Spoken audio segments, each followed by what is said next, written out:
Allow it. Thank you. And here she is. Oh, such swagger she's got. Yeah, Wow. you see that familiar silhouette come into the light and you just instantly get the hairs in the back of your neck standing up. I mean, speaking about hairs on your neck, this looks absolutely incredible. Eric, talk to us about, well done. And congratulations to you, the whole team. It's the team's work, but what we're trying to do is being authentic to the place that we are bringing people in, because basically Lara Croft is archaeologist, so the places she discovers and she explores, they need to be real. So in this example, we dive deep into Incan culture and architectures in Peru, and also the plants and everything, with the idea of bringing back the original feeling. So we've done what we could with we've been authentic to the Peruvian culture, but also we bring, it's a game, so we want to make it fun and beautiful. Yeah, it's really, when we dove into it, we're like, okay, the cog puzzle is such an iconic part of that game. I'm going to say iconic a lot because we are dealing with an icon. Yeah. So, but let's say they're memorable water cooler moments that people remember so well. But in a modern gaming sense, like we have we have an ability to create a higher believability sense of immersion. And so when we really kind of step back and we look at it for what it is and how we try to make the gameplay feel naturally seated and believable in the world, but just slightly out of place, like why does this exist? Yeah. It sparks a feeling of curiosity. And curiosity combined with exploration is like what Tomb Raider is at a core. And so we get it on screen and we hopefully make people happy with it. Yeah, but also when you look on the cog puzzle, we wanted to make a sense why it's there. So we created a whole narration around it. Like we created this culture that has this ceremony of bringing the cogs together to open the gate to Tomb of Qualopec. So it was really fun to just build the whole structures and logic and the whole system, why it would be there and how it worked. I love that. Like here's a perfect example of curiosity on display. Like Lara gets a beautiful pencil dive into the water after dislodging the roots. Stunning. 10 all round, by the way. 10. Oh, awesome. But along the way, she's like, wait a minute, I see something out of the corner of my eye. The player drives in and they come into this new space. You may have never missed this unless or you may never seen it if you had not taken a chance to actually just look around for a beat. I mean, speaking about looking around, is there maybe particular details that you guys are really proud of or that you want players to really notice in the environment of the game? From an environment perspective, for me, was the most important. I want people to immerse in a game, and I don't want to break this immersion, so I wanted to build everything with the logic. So everything, all the mechanisms, all the puzzles, they need to be there for a reason. And me and our team, we really worked really hard to make sure that every single puzzle, every single obstacle that Lara meets, it makes sense. So when you dive deep into the environment, into the world that we are playing, it's there because I want to build it, not because the game requires it to. And we don't want the environment to feel like it's a heritage site. I mean, we're in the wild. This is a lost city, lost to time that we are discovering.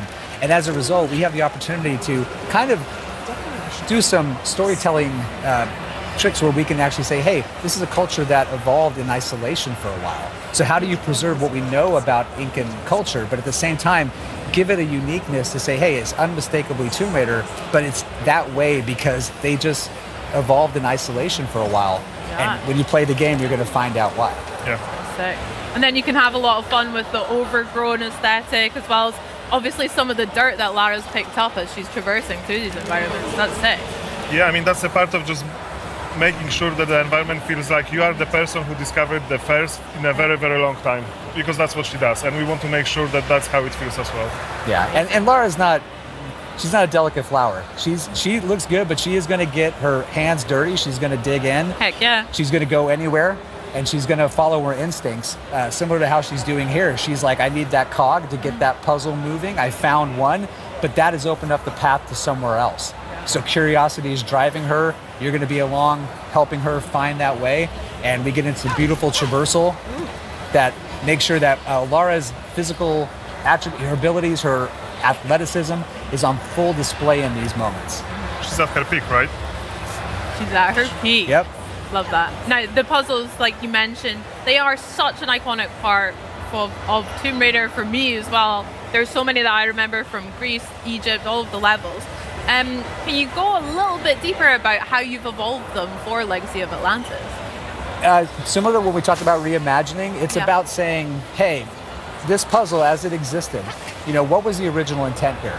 And if that intent is something that we are like, hey, that's a really strong guiding principle, how do we take that and make it the ultimate version of what it intends to be?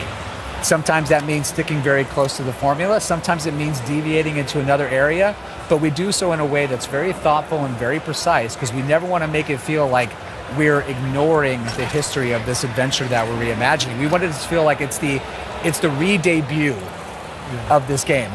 And so adding new details like giving her gear items that allow her to extract more lore from the world, preserving some of those classic abilities like push-pull, traversal being fluid and dynamic. We'll get into combat a little bit later, but these are all just Tomb Raider things at the core. Amazing. Yeah, but just going back to the scanner thing, like you can use a scanner if you are a fan and just want to, like Jeff said, dig deep into the lore. You can scan things and find out more, but you can also use the scanner as a clue to the puzzles. Cool. It gives you clues if you want to. If you don't want to, you can just play it your way. Yeah. Nice. And that's us trying to be sensitive to the players, because there are those that want to have this full breadth of systems, but we also have our hardcore players that are like, I want 2 pistols and no help. Yeah. And we're accommodating them as well. Yeah, I love that. Giving players way more choice and following their lead as well. That's so cool. It sounds like you guys have done a lot of research as well and really respected a lot of the environments that you're talking about in real life, as well as creating a more fantasy realm for Lara to explore. That sounds sick. I mean, the research is a massive part of what we've been doing, because the cultures that we've been working on recently is Incans, ancient Greece, Egypt, and we want to be respectful to those cultures and to the history that they have, and also for the players to feel like they are actually archaeologists, not just playing the game. So that's why we've done so much research. And when we decided to partner with the Hogs on this game, co-develop it together, we knew that they were also fans of the game. I think Maddie is actually one of the designers on the yeah. So like we've got a designer on the team who literally used to make Tomb Raider levels for fun. Yeah. And he's No way. really well known in the community. So these are real fans that are making the game. Wow. But at the same time, we're also, we have a luxury of very talented developers who ask the right questions, who push in the right places to make sure we get really cool stuff that's fun to play on screen. And watching this whole process unfold over the last few years has just been a treat as a developer. I bet. That's so special. That's so cool. What we're seeing here is Lara movement in full action there. She's got a lot of swagger, like I said, she's got steez looking. Can you talk to me a little bit about some of the innovations that Lara's movement can be experienced in Legacy of Atlantis, and how it'll feel for players to play as her? What we hope it feels familiar. We hope that you can pick up the sticks and you're like, wow, this is like putting on an old pair of shoes that are super comfortable. But at the same time, we've given her a couple of more tricks that she can use to help navigate the world, such as her grapple cuff that can give her some unique abilities to interact with objects, to use it to navigate. Those little touches are additive and are meant to enhance the experience while still preserving that original intent. Very cool. But that cog puzzle, I mean, she basically knew she needed to find it. She used her instinct. She moved upwards through this beautiful little pocket city that was adjacent to this temple, discovered things about it along the way, got inside, found this beautiful water clock whose purpose is unknown. Yeah. She gets it, Look at her and go. look at this. There she is. That's Lara, baby. Oh my gosh. Lara never comes in through the front door, and she never Yes. leaves without style. Oh, that's sick. So yeah, we've got this beautiful landscape around us. The environment art is stunning. I know. I mean, Incredible. I mean, we try to. When you play in this game, like we want you to explore and just enjoy exploring the environment, a part of doing everything else. Like if you just want to walk around and want to figure out what was actually happening in this place and how what the people were doing there hundreds of years ago, you can do so. And just working on all those vistas, it's just so awesome. Like our teams put so much heart and passion into building the vistas like this. look at that. This is one of my favorite Cinema, favorite guys. moments is the postcard shots where you're Yeah. alone in the wilderness. You can hear the birds chirping, the leaves rustling. There's no time clock. We want people to slow down when they play the game. We want them to say, take it in, enjoy it.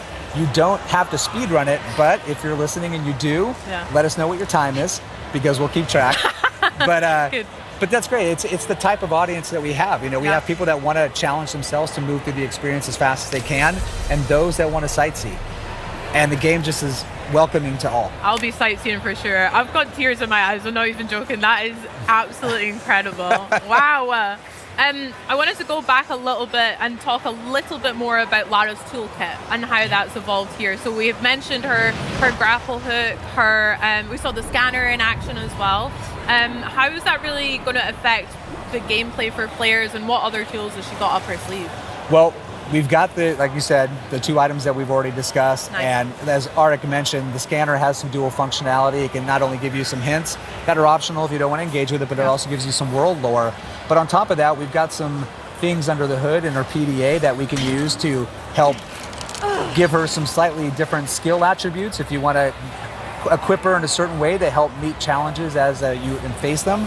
We've got our crafting system because we want to make sure that, you know, finding med packs In the middle of the jungle. It's cool. A little bit old school, yeah. in a fair. tomb 10,000 years old has lucky that there's a first aid kit What do here. you mean? They're not there all the time? No, What the heck? so we were like, how do we make this still feel like Tomb Raider, but at the same time, like, not break immersion? And so that's where, like, crafting is a perfect add-on addition to it. It lets her scavenge the world for resources, use her knowledge and her ability to craft something useful. Let's see what And on treasures top of that, she can use recipes to provide certain gameplay buffs that are going to help Yeah. give her short-term If you want to, you advantages. don't have to. And You can just play the old school way, dual pistol, all the way through with yeah, healing items if you want. If you want to put your heads down and power through it, you can do it, but these Yeah. things are available to you, and we think they're fun to engage with. Amazing. The Tomb of Qualipec waterfall gate is opened. Done it. Now here we're advancing to a little Yes. bit later in the game. yeah. We're now just on the cusp of a very memorable first encounter, so folks, hold on, here we go. Oh, I remember this, I think. But we got to do it with style. Yes! I'm so worried you were going to include us on that. That's so sick. You know, she's so cool. Early stages of the project, we were like, hey, you know, if we're really going to do this, we want to represent Lara in a way that she's fully recognizable. And part of that Yeah. is the acrobatics. Lara without the acrobatics is still cool Lara, but not classic Lara. And here, they're on full display, but what I hope people appreciate is that there's more grounding, more believability to it in how she moves. She's still having fun, but It's synonymous to her, but yeah, Yeah. like you mentioned, the more grounded when she was kicking the cog puzzle, that looked sick. It was so cool. Yep. But yeah. those little interactive moments add a sense of cinematic spectacle time to time, which is Yeah. nice. It allows the game to still feel like a summer blockbuster. Yeah. And speaking of, we go. hello, who are these guys? I don't know. The Raptor design looks really cool, Arik, as well. Brilliant, thank you. I love the addition of the feathers. Yeah, I mean, we wanted to keep the red color, you know, which you remember from the original one. course. But obviously, our knowledge about the dinosaurs evolved so much since 1996. So we wanted, and like with everything in this game, we want to add on the top of what's been done already. So we kept the color. We add our own silhouette designs, and we added the feathers to make it unique for the legacy of Atlantis. Nice. And their combat has been like dramatically overhauled. They're no longer just charging at you and just taking bullets. They're thinking, Yeah. they're evading. You have the ability to use the health reticle when in aim down sight to be able to kind of assess where they're at so you can target your shots. And with Lara's combat, love seeing the axe make a little appearance. Yeah. Utility gear for the win. But when she's actually in combat, she's got a loop of, you know, assessing the situation, responding, and then moving to make sure she can then reassess. And that's, Lara's always in motion. Her combat is fluid, it's organic, but at the same time, it helps her kind of overcome challenges and get the upper hand. Yeah. Yeah, she needs to keep moving all the time. It's like a dance for them. Yeah. That's sick. And you can see a little blue dot on the bottom, which enables you to go into the focus mode, which slows down yeah. time, which is one of my favorite features in our game. For sure. Yeah, when that fills up, she can go into Yeah. hyper focus, slow down time, and really pull off those precision shots. But if you're gonna do we that, go. like, give her some style when she does it. Absolutely. Let those acrobatics shine. Hello. There's our girl. That's the girl, yeah. Yay! Oh my gosh, what was it like reimagining such an iconic boss fight here as well as the other ones in Atlantis? How was that? from our perspective, it was just an honor to work on a T-Rex, but like we worked for such a long time to just make sure it's perfect from our perspective, and we were trying to be respectful to the OG one. You know, the moment when she's coming out like throughout the corner and you see the T-Rex. We couldn't do exactly this, but we wanted to have the same emotions when people see her for the first time, and then just working on a design, it was such a blast. Yeah. And when you see her, it's like she still has some of those classic DNAs. She's got that beautiful green with the yellow pockets under her eyes.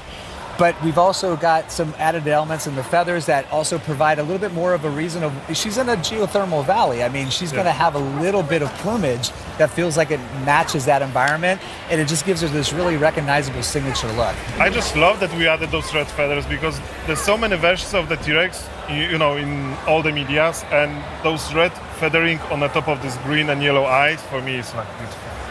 And like chocolate and peanut butter, it's just great getting these two back together again. And seeing it like never presented before. So T-Rexes love Lara. I love that as well.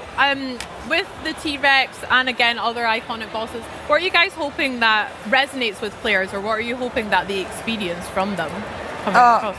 Yeah, no, we can take it or leave it. No, I'm kidding. We absolutely want people to be engaged. We want them to be pulled in. We want them to have fun. Yeah, we want them to feel like they're being put onto a cinematic thrill ride when we are ready to do that. But we also want them to feel like when we're not in that moment, they get to ramp down, explore, enjoy what we put out there for them to Yeah, explore. but it's also so much fun to, you know, recreate, like reimagine these things with the technology that we have now. And we can build a lore on the top of it with so much more narration. It's just so much fun to work on it. And hopefully people will feel it when they play it. Yeah, I cannot wait to play it as well. Guys, I'm really honored about speaking to you, seeing all of that footage.